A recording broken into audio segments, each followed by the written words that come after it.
Da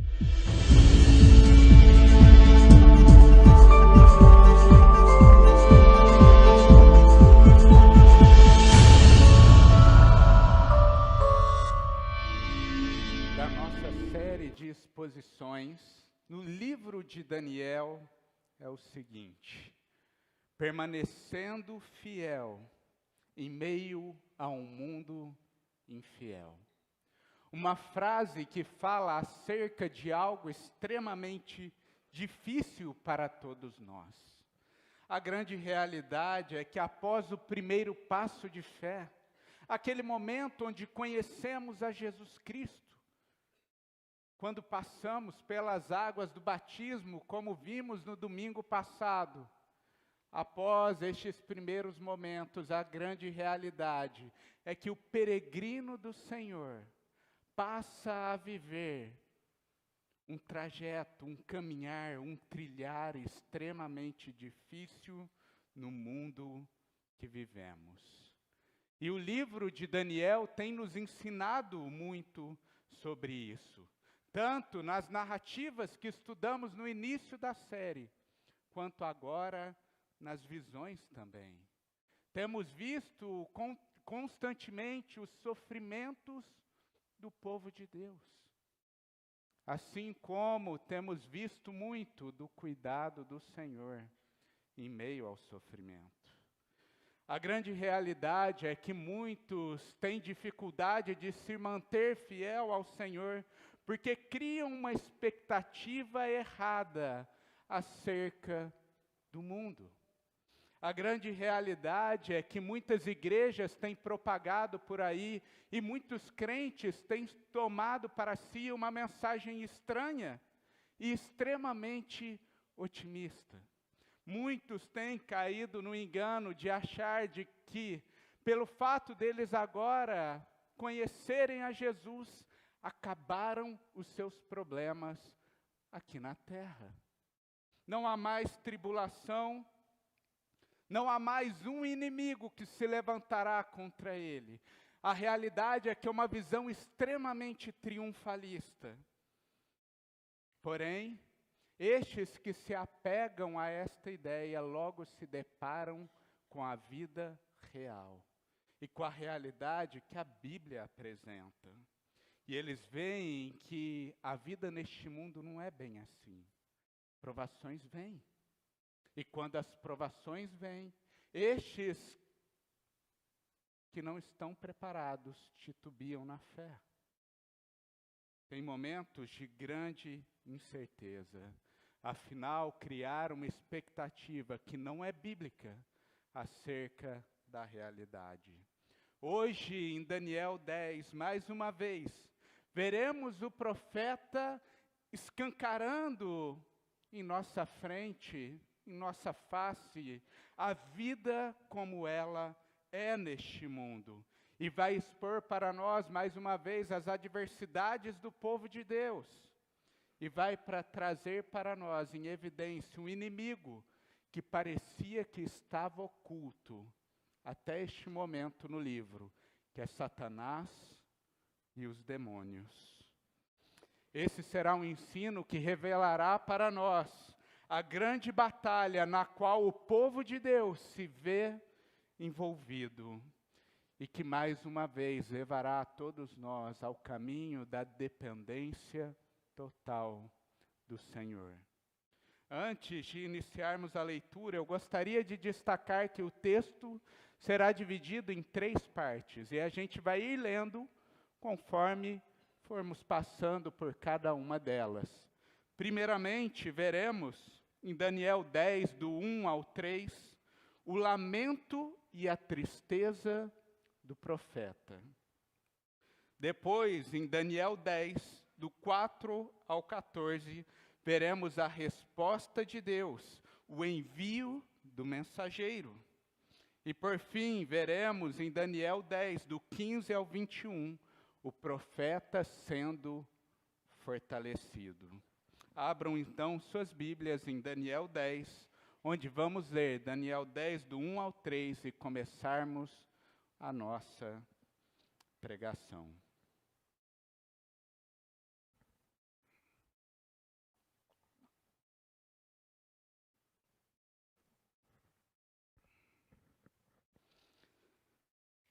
Daniel 10, do 1 ao 3. O texto bíblico vai dizer o seguinte: no terceiro ano de Ciro, rei da Pérsia, uma palavra foi revelada a Daniel, cujo nome é Beltesazar. A palavra era verdadeira e envolvia grande conflito. Ele entendeu a palavra e teve entendimento da visão. Naqueles dias, eu, Daniel, fiquei de luto por 3 semanas. Não comi nada que fosse saboroso. Não provei carne nem vinho. E não me ungi com óleo algum, até que se passaram as 3 semanas. Amém? Vamos parar por aqui, por enquanto. Este início do capítulo 10, que acabamos de ler, visa contextualizar a gente acerca da visão que vai ser revelada a Daniel. Uma visão que não perpassa somente o capítulo 10, mas que vai ao capítulo 11, vai ao capítulo 12, ou seja, vai percorrer todo o estudo que temos até agora no profeta. E este início é muito importante para a gente entender o contexto no qual Daniel escuta, ouve sobre esta visão. Uma primeira informação que é nos dada acerca deste momento está no versículo 1, quando é dito, registrado, que isto ocorre no terceiro ano do reinado de Ciro. Precisamos, antes de qualquer coisa, entender como estava o povo de Deus neste momento. Quando olhamos para Daniel, para este profeta, Daniel é este homem que percorreu todos os estágios do exílio babilônico. Se você se lembrar lá do início, Daniel era um jovem que assistiu Israel cair, que assistiu à destruição do seu povo e que foi levado cativo para aquela terra estranha. E foi ali, naquela terra estranha, que Daniel cresceu, viveu junto com o seu povo, vivendo na condição de cativo, vivendo momentos de grande provação e perseguição. Quantas vezes vimos aqui Daniel correndo até risco de vida? Ele percorreu toda esta estrada do exílio junto com o seu povo. E eis que vem então um tempo onde surge uma grande esperança, onde parece haver um certo refrigério. E que tempo é esse, gente? É o tempo quando os persas chegam e finalmente derrotam os babilônicos. O Império Babilônico cai, chega a Pérsia, liderada ali por Ciro. Ganha aquela batalha. E lá no primeiro ano do reinado de Ciro, ele emite um decreto onde ele permite que os judeus retornem a Jerusalém, para ali, em Jerusalém, iniciar a reconstrução da cidade. Em meio a décadas de cativeiro, veja aí que há um respiro de liberdade, de esperança. Porém, o povo vai para Jerusalém e vemos registrado nos livros de Esdras e Neemias que o que eles encontram ali é um cenário totalmente adverso e muito complexo. O povo chega em Jerusalém e encontra uma cidade destruída. Jerusalém não é a Jerusalém de outrora, cheia de glória, mas é uma Jerusalém que se vê em escombros. O templo está destruído, a muralha que protegia não está mais de pé.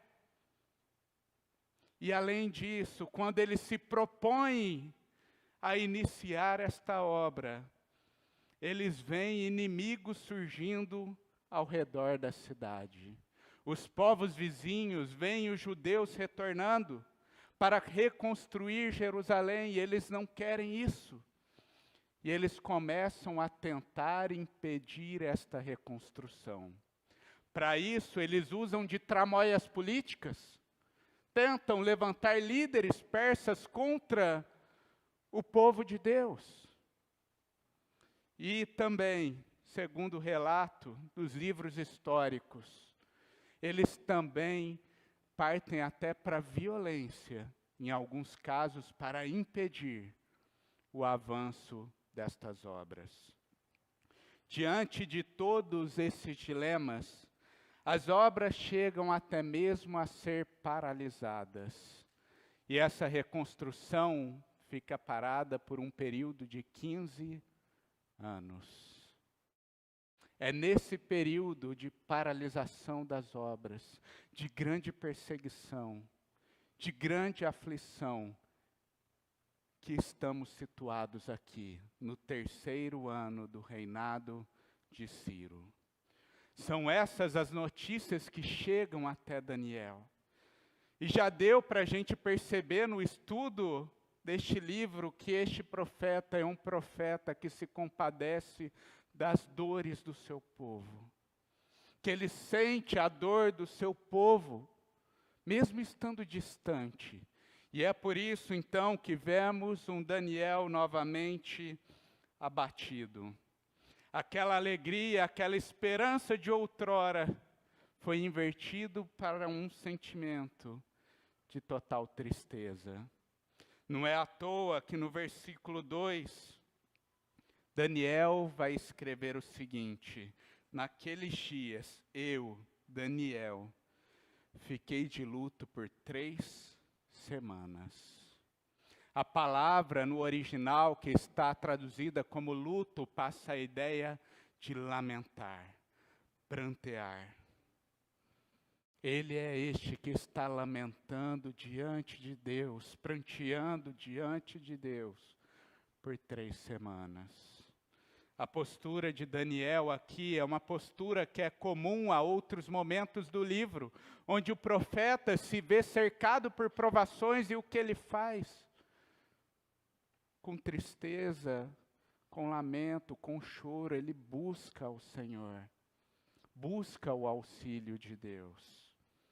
No versículo 3 ainda é dito que Daniel adotou um jejum parcial, abrindo mão de algumas iguarias, e além disso, ele abdicou até mesmo dos óleos corporais, que eram importantes não só para trazer um perfume agradável, mas principalmente para hidratar e cuidar da pele de um Daniel já idoso, com 85 anos, em meio a um clima de deserto.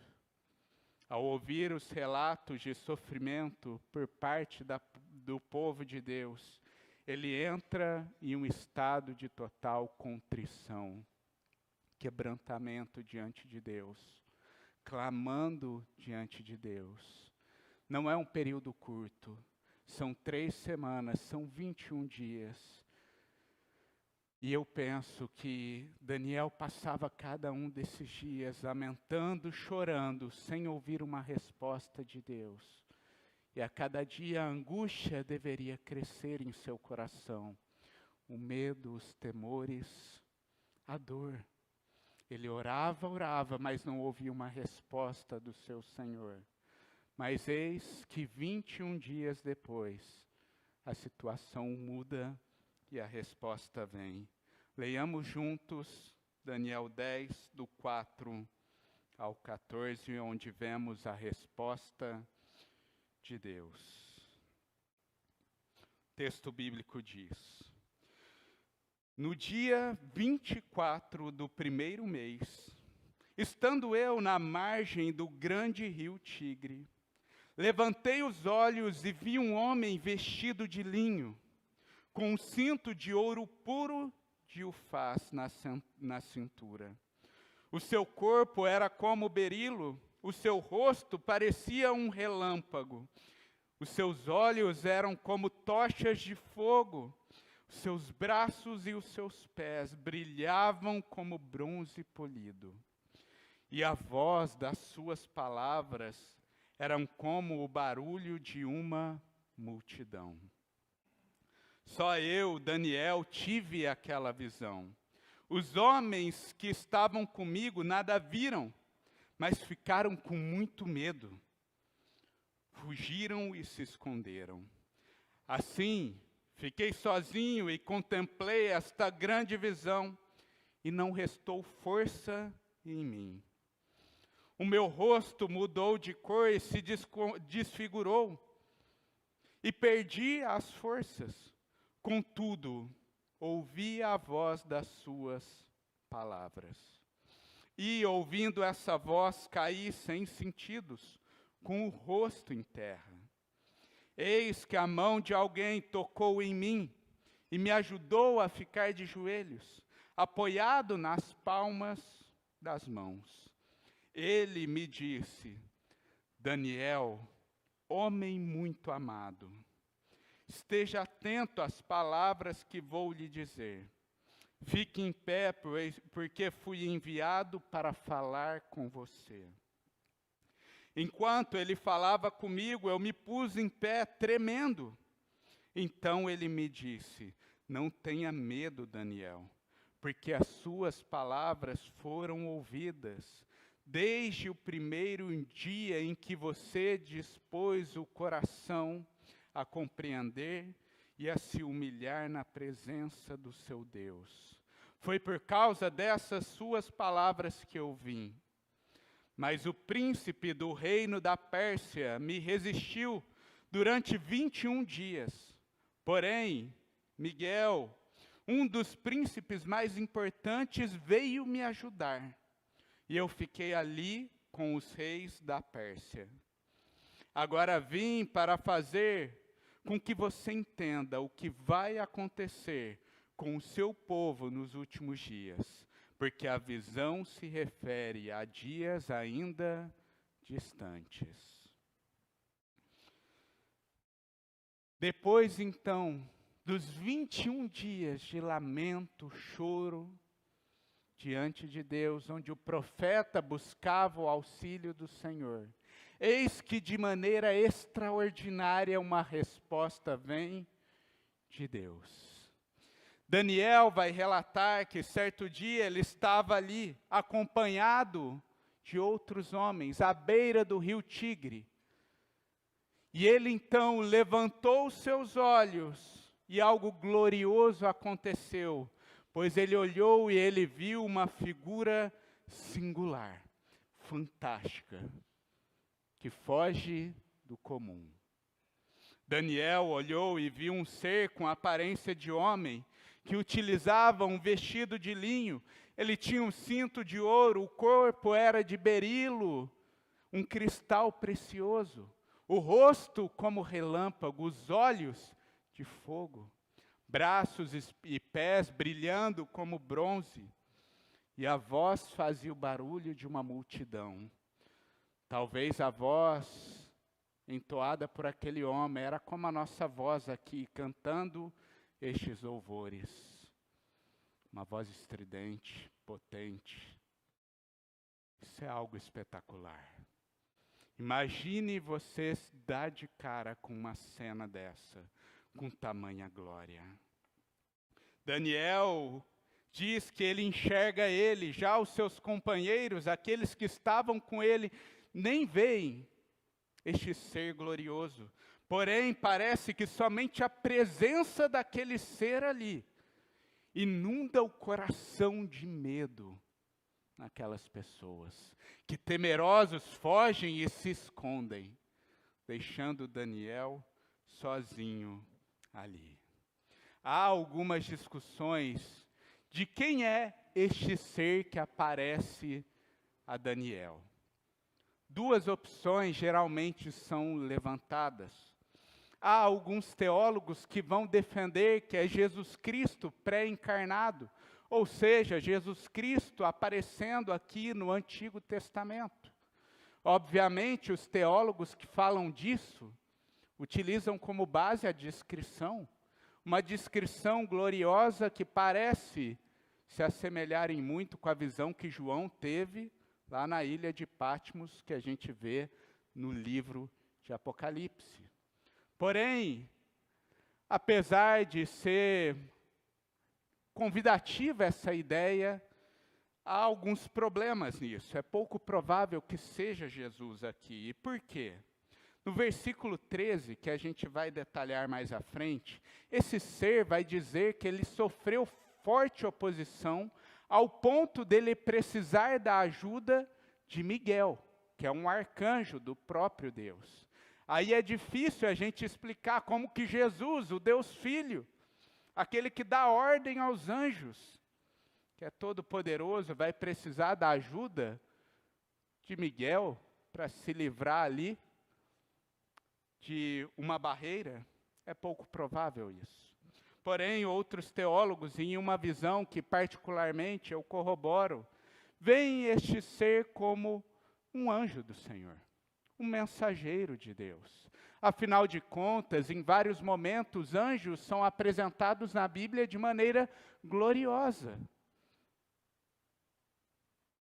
Anjos refletem muito dos aspectos gloriosos do Senhor deles.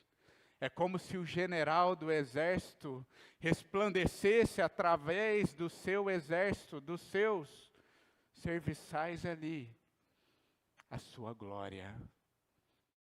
Isto testifica que este mensageiro, este anjo, vem da parte de Deus. Afinal, ele reflete, ele traz esse vislumbre da glória do Senhor e testifica que a mensagem que ele vai dar realmente é uma mensagem que vem da boca do próprio Senhor. Na narrativa, então, é apresentado a nós este mensageiro, onde a glória de Deus é manifestada e apresentada a Daniel. Ao vislumbrar este ser celestial, o profeta vai relatar no versículo 8 e 9 o seguinte: fiquei sozinho e contemplei esta grande visão, e não restou força em mim. O meu rosto mudou de cor e se desfigurou, e perdi as forças. Contudo, ouvi das suas palavras, e ouvindo essa voz, caí sem sentidos, com o rosto em terra. O que a gente vê aqui no relato do versículo 8 e 9 é o relato do homem que dá de frente com a glória de Deus. Quem é capaz de se manter forte diante de um mero vislumbre da glória do Senhor? Quem não ficaria pálido? Quem não teria o rosto ali desfigurado? Quem não cairia por terra com um mero reflexo da majestade de Deus? Afinal, o Senhor, que é o Senhor de Daniel, é o Senhor, é o Deus de Abraão, Isaque e Jacó, aquele que fez tremer o Monte Sinai. E diante dele, todos caem enfraquecidos diante da glória de Deus. Antes de entregar qualquer mensagem, diante deste servo que há tanto tempo sofria, lamentava, chorava diante de Deus, há um ato de cuidado da parte do mensageiro do Senhor. Veja que no versículo 11, este mensageiro vai falar a Daniel as primeiras palavras. E quais são as primeiras palavras? Daniel, homem muito amado. Depois de 21 dias, que esse homem chorava, lamentava, sofria, esse ser glorioso aparece diante dele. E a primeira palavra que ele escuta é uma declaração de amor da parte de Deus. Homem muito amado.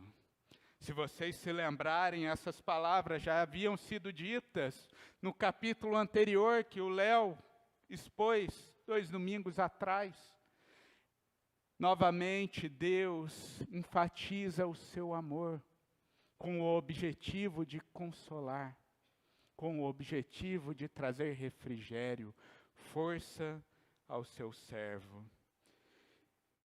É interessante que o anjo ainda vai dizer a Daniel que ele foi especificamente enviado com um propósito, e o que é? Falar com o profeta. Que Deus é esse que pega um dos seus mensageiros, pega um ser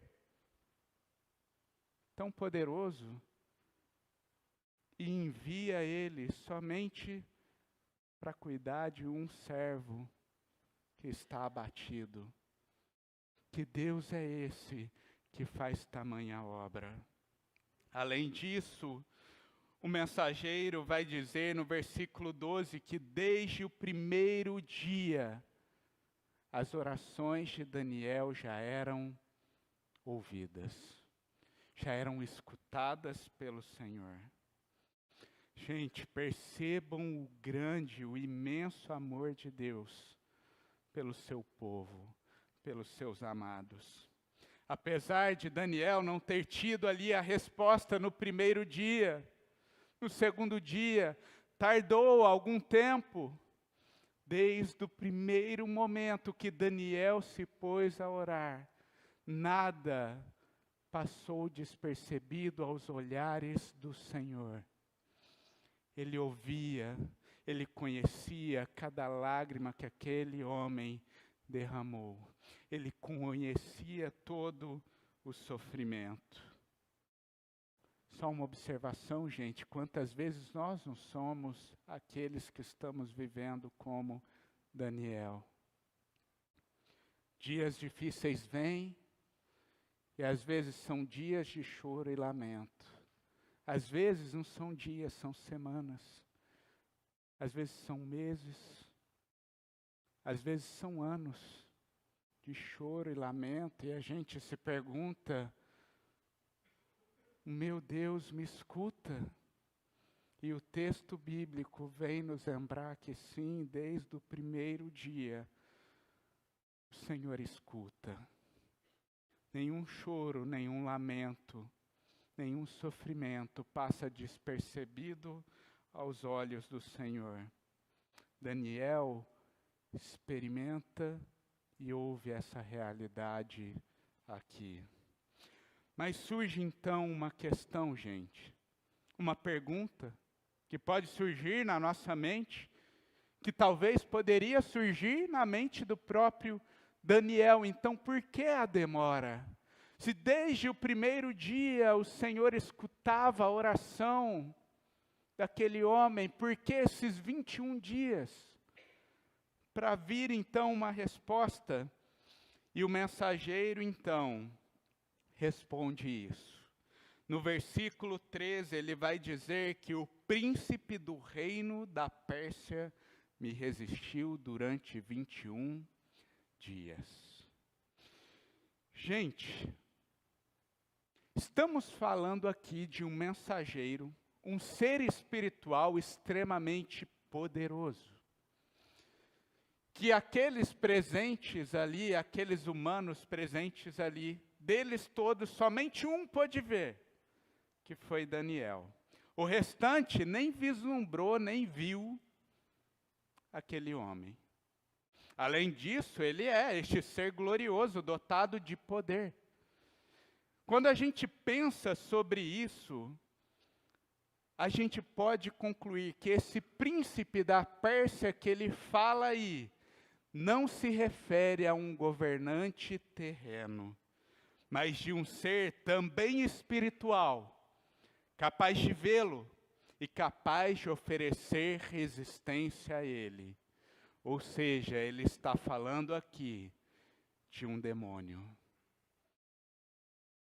de um destes que estão juntamente com Satanás labutando contra o povo de Deus e contra os propósitos do Senhor.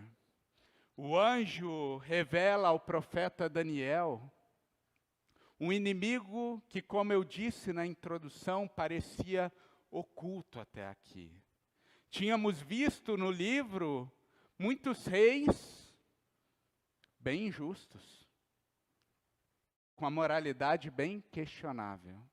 Tínhamos visto governantes, líderes internos deste governo que também se levantavam contra e bem questionáveis.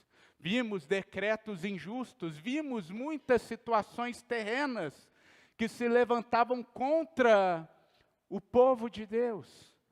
Mas eis que aqui, em Daniel 10, é dito a nós acerca de uma batalha paralela, que está acontecendo ao mesmo tempo que isso tudo.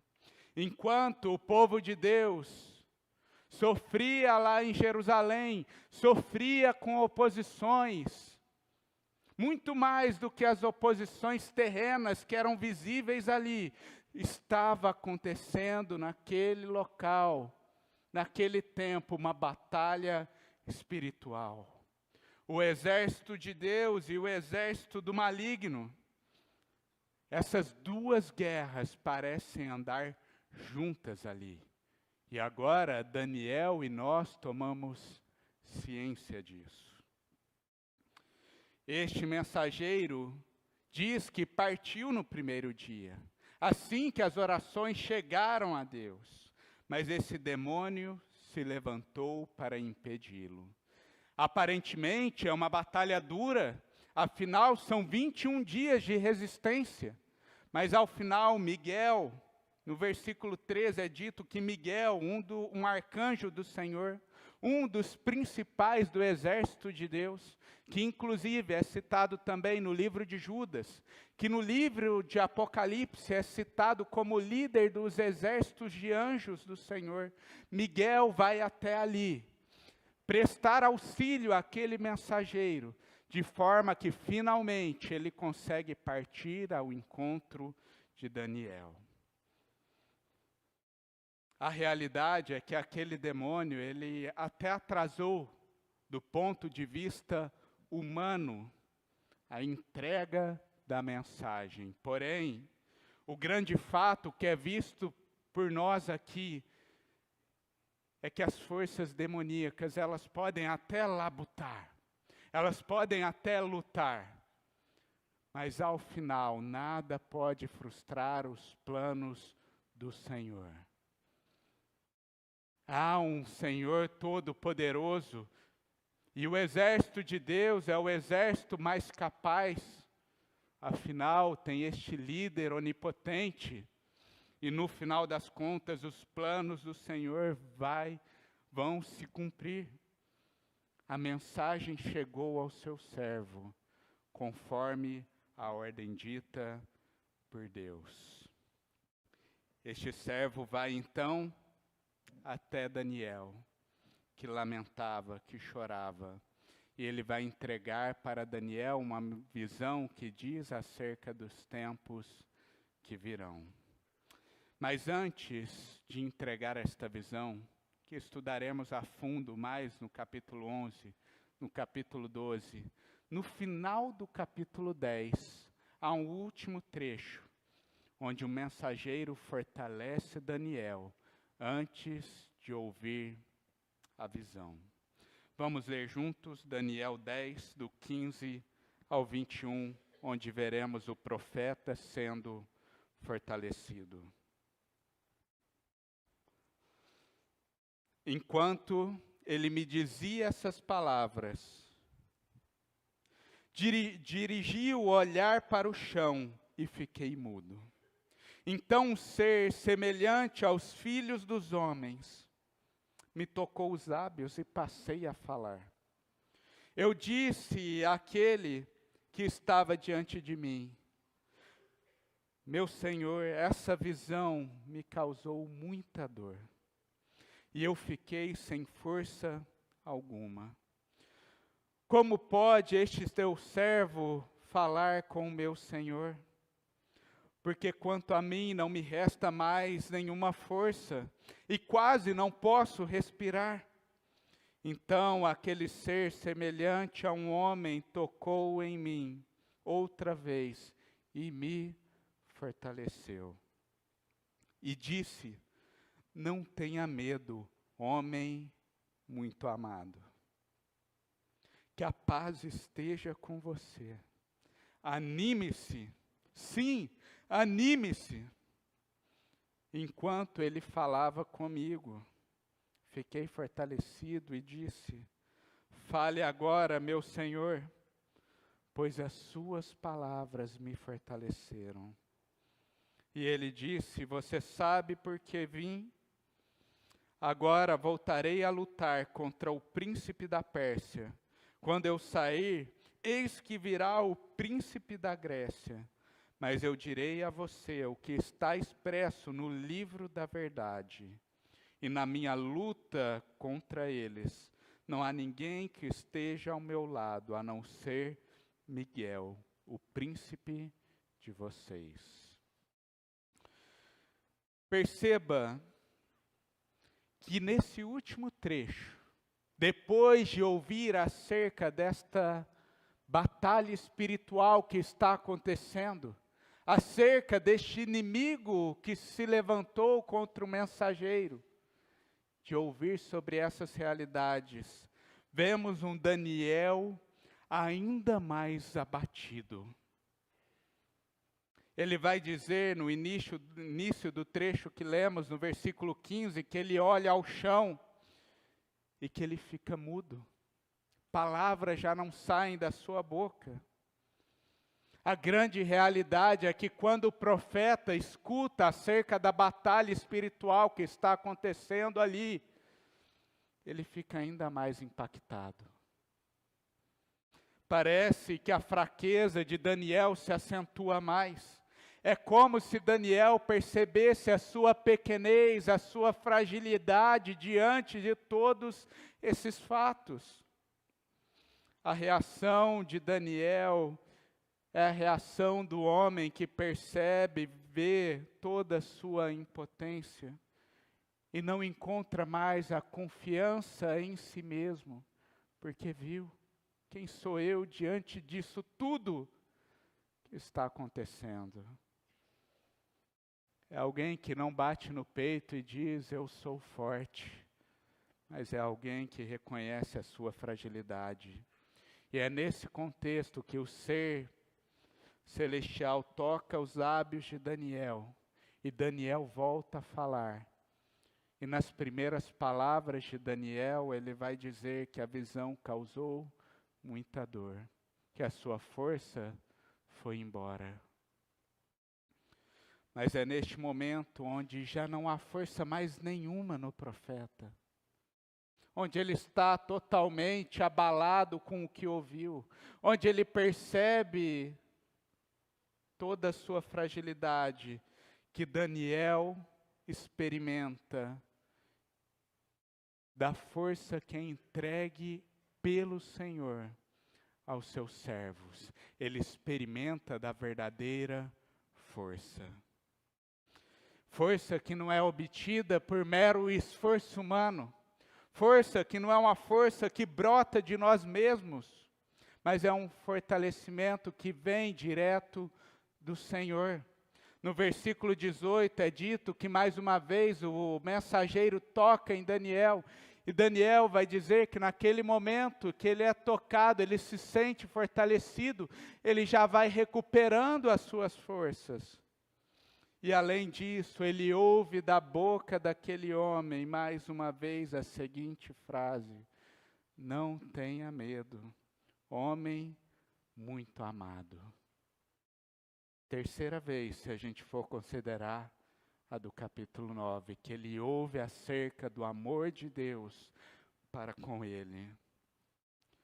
Além disso, ele ouve da boca daquele mensageiro palavras de paz, palavras de ânimo, e o próprio Daniel vai relatar que enquanto ele ouvia todas estas coisas, ele ia se sentindo fortalecido.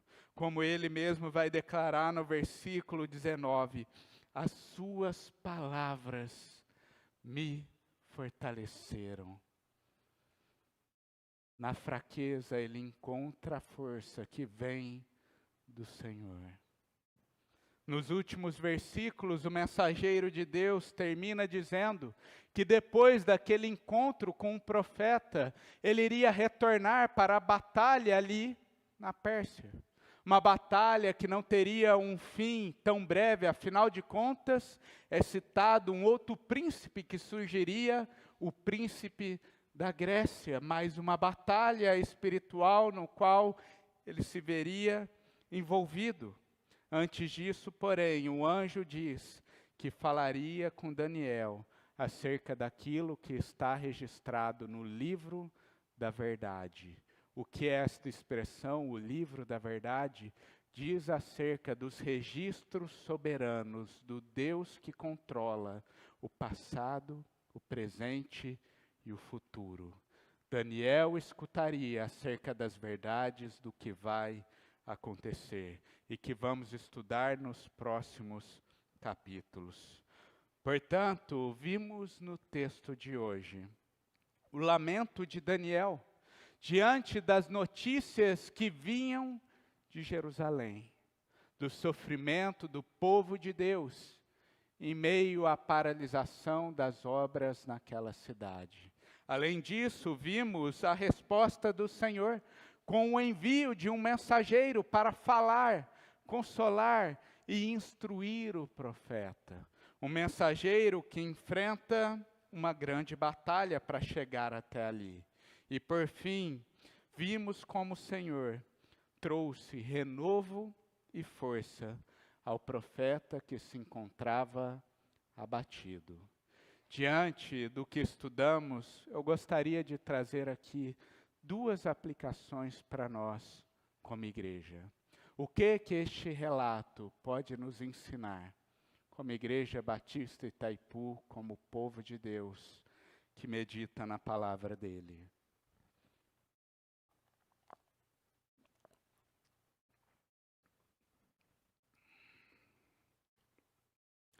E a primeira aplicação que eu gostaria de trazer, gente, é a seguinte: viva com a consciência da existência de Satanás e seus demônios. Viva com a consciência da existência de Satanás e seus demônios. No texto que estudamos aqui, o mensageiro deixa claro para Daniel a existência de uma grande batalha que está acontecendo. De um mundo espiritual, de uma batalha espiritual ali. E talvez ao ouvir a minha aplicação, você pense em sua mente: Antônio, mas eu creio na existência de Satanás. Eu creio na existência dos demônios. Porém, meus irmãos, a grande realidade é que quantas vezes confessamos, falamos que cremos em certas coisas, mas não vivemos de acordo com essa verdade aplicada no nosso dia a dia. Quando pensamos sobre Satanás e a sua trupe, há dois grandes erros, duas grandes armadilhas que uma igreja, um crente pode cair. A primeira armadilha é aquela ideia da demonização de todas as coisas. Aquela ideia de que tudo de ruim que acontece tem somente um culpado, que é o diabo, que é Satanás, que é o demônio. Uma pessoa foi lá e vive em algum vício. Em alguns locais ou alguns crentes vão dizer: é culpa do demônio, é culpa do diabo, é culpa de Satanás. Uma pessoa comete algum pecado, é culpa do demônio. Um marido trai a esposa, é culpa de Satanás. Ou um crente que esfria na fé, é o demônio agindo na vida dele. E esta é uma grande armadilha. Afinal de contas, isso é algo que traz até alegria a Satanás. Porque no final das contas, a pessoa perde a consciência da responsabilidade do homem, da sua própria culpa. esquece que precisa trilhar o caminho do arrependimento, que precisa reconhecer, confessar diante de Deus e buscar uma nova vida no Senhor. Afinal, ele não se vê como culpado, a culpa é toda de Satanás. Este é um extremo que é uma grande armadilha. Porém, há um outro extremo, que é muito comum, inclusive em igrejas mais tradicionais.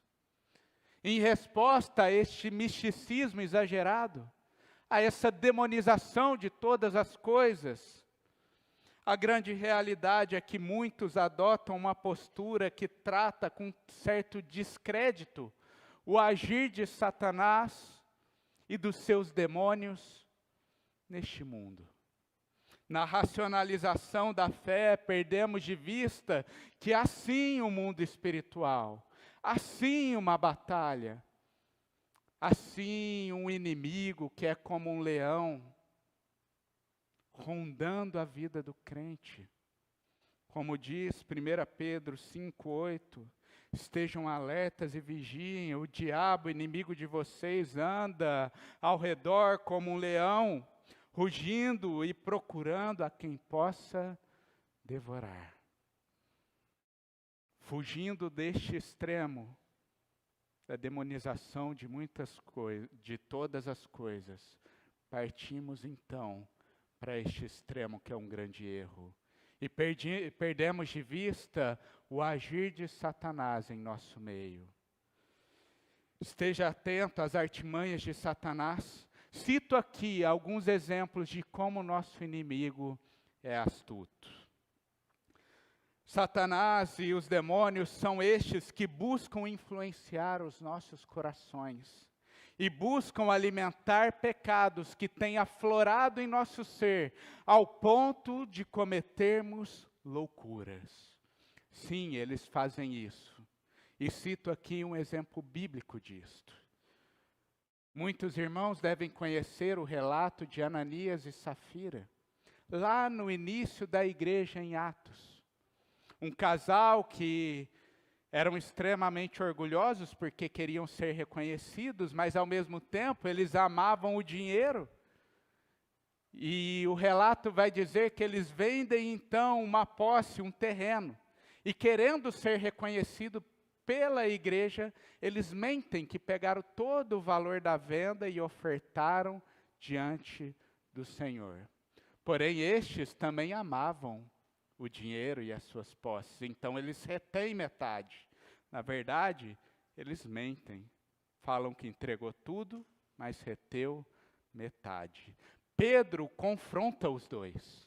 E como que Pedro vai dizer lá em Atos 5,3, quando questiona Ananias? Ele vai dizer o seguinte: Ananias, como você permitiu que Satanás enchesse o seu coração, a ponto de você mentir ao Espírito Santo e guardar para si uma parte do dinheiro que recebeu pela propriedade. Veja que Ananias deixou-se levar pelas artimanhas de Satanás, que fez aflorar os seus pecados ao ponto dele cometer a loucura de mentir ao rei, ao Senhor, que é onisciente. Que loucura é essa? Mas é alguém que deixou-se levar por Satanás. O diabo também é aquele que propaga mentiras acerca da fé. Muitas vezes vemos por aí palavras que têm uma cara de sabedoria, palavras que são tão bonitas, que percorrem redes sociais, que vêm da boca de pessoas de boa aparência, de bom linguajar, vídeos que recebemos no WhatsApp. E muitos crentes escutam essas falsas verdades que são transmitidas por aí, com uma vestimenta de sabedoria e trazem para si. Eu nem preciso ler o texto bíblico aqui, lá do início das Escrituras, quando Eva escuta a maldita serpente e acredita nas mentiras que ela diz.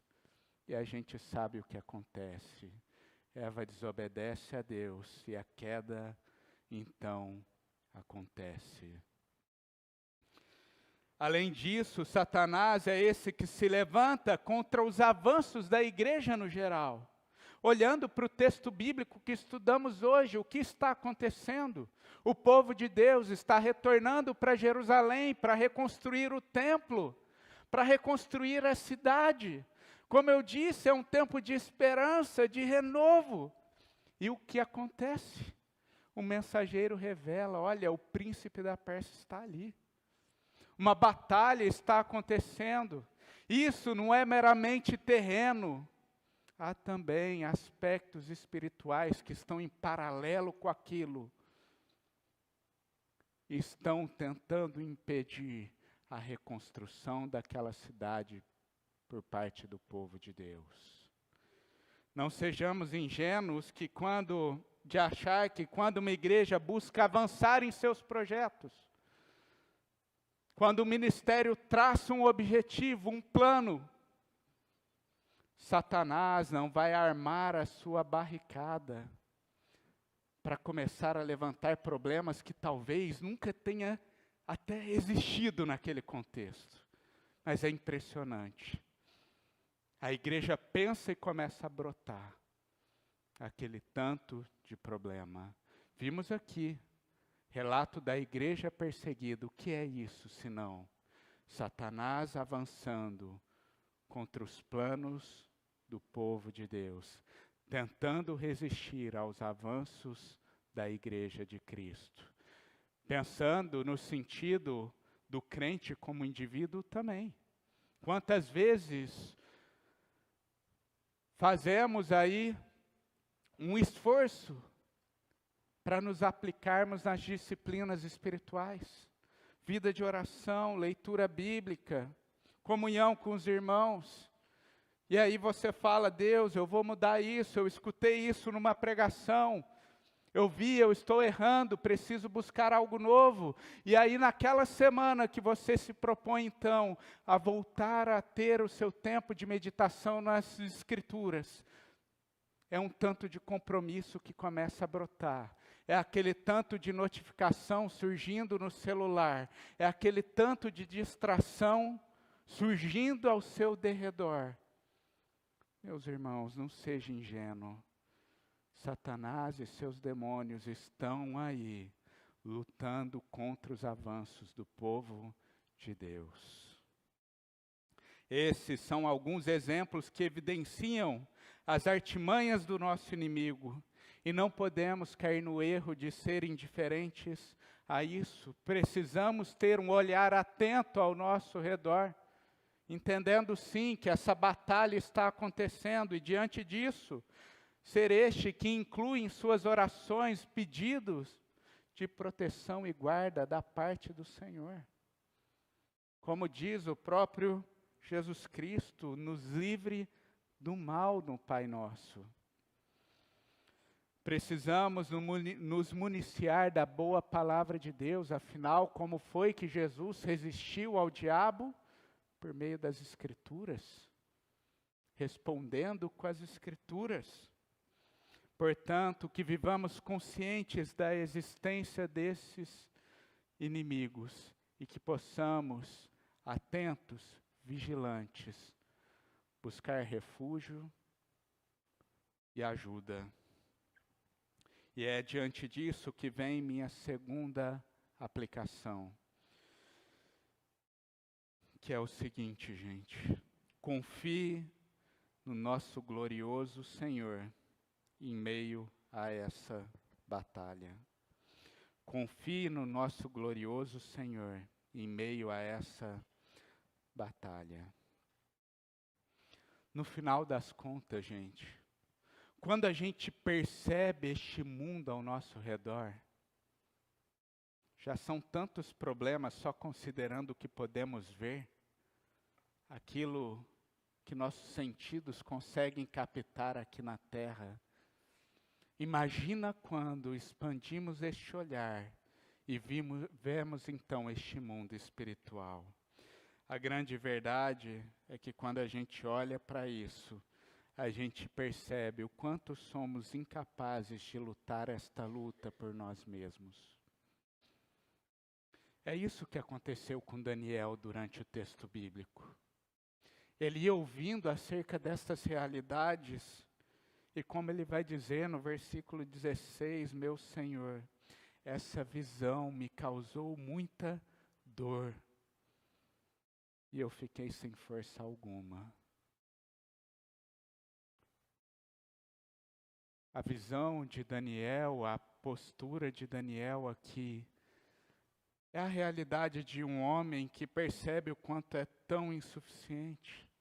E é assim que também eu me senti enquanto lia o texto bíblico.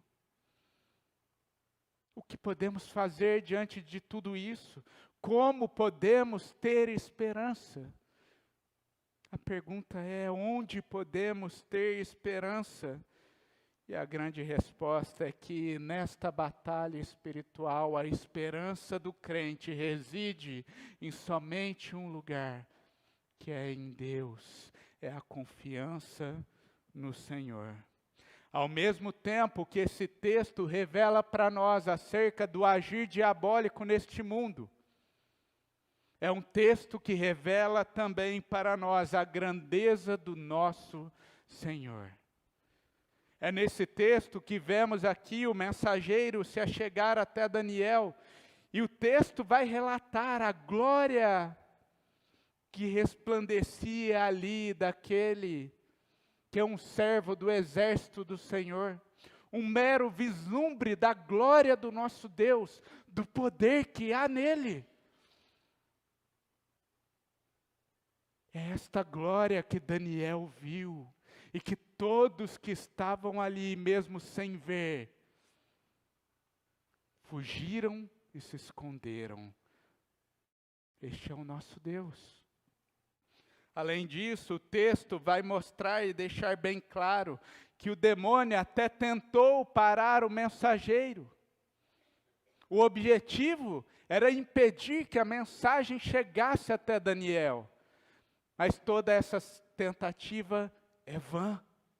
Por mais que resistiu por algum tempo, a derrota veio. O mensageiro chegou até o profeta. O Senhor é muito mais poderoso do que estes demônios que por aí estão.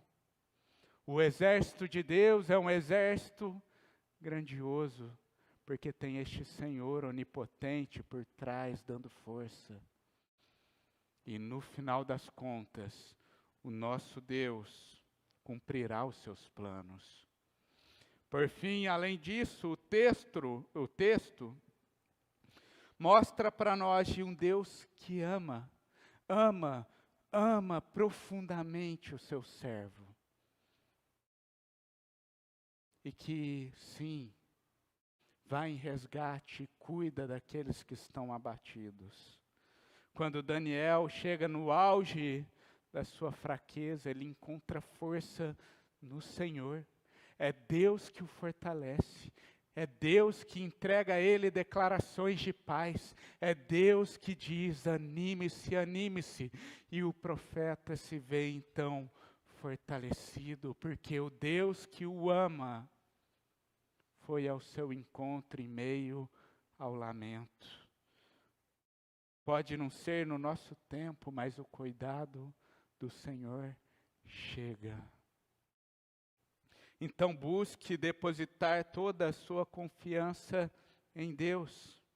Viva essa vida de oração dependente, confiante que o Senhor te escuta em meio ao choro, ao lamento, sabendo que sim, Ele tem os ouvidos atentos a cada uma das suas aflições, porque este é o nosso Deus. Se lembre também de ouvir o Senhor nas Escrituras, afinal de contas, temos o privilégio de ter a palavra de Deus aqui.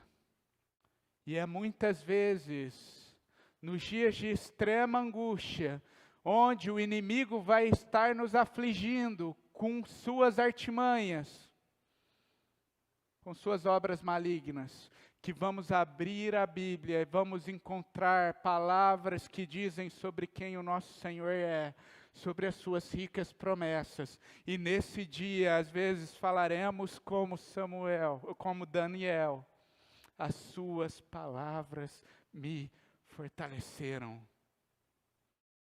Me fortaleceram.